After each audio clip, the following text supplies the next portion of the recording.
కానీ మొదట ఆయనను, ఆయన రాజ్యమును వెతికితే మనకి కావలసినవన్నీ అనుగ్రహించబడనని వాక్యం చెప్తుంది. మత్తయి సువార్త 6:30 నుంచి అవి రాయబడి ఉంటాయి. ఏమనంటే, ఏమి తిందుమో, ఏమి త్రాగుదమో, ఏమి ధరించుకుందుమో అని అన్యజనుల వలె మీరు ఆలోచించొద్దు.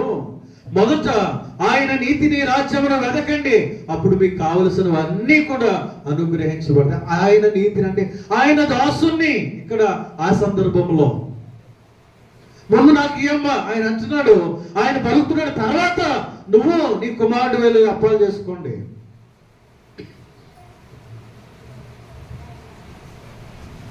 ఆమె పరిస్థితి చెప్పిన తర్వాత కూడా ఆయన అప్పం చేసుకుని తీసుకురమ్మన్నప్పుడు, సర్లే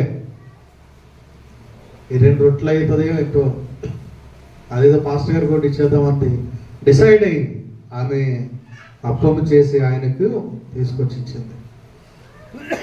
15వ వచనం చదువుదాం. ఇశ్రాయేలీయుల దేవుడైన యెహోవా సెలవించుచున్నాడు. ఏమని? ఆమె వెళ్ళి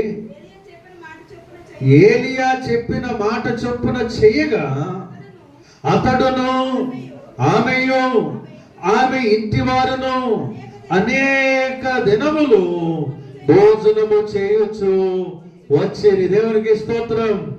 ఆమె అన్నది, ఈ ఒక్క పూట తిని మేము చేస్తామన్నది, కానీ అనేక దినాలు బ్రతుకుటకు దేవుడు సహాయము చేశాడు. దేవునికి స్తోత్రం.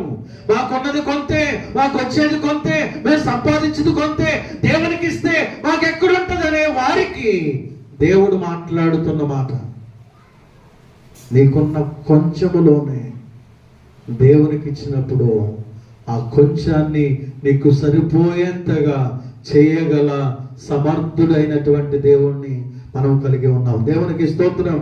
హల్లెలూయా. ఇది పాత నిబంధనలో చదివాం.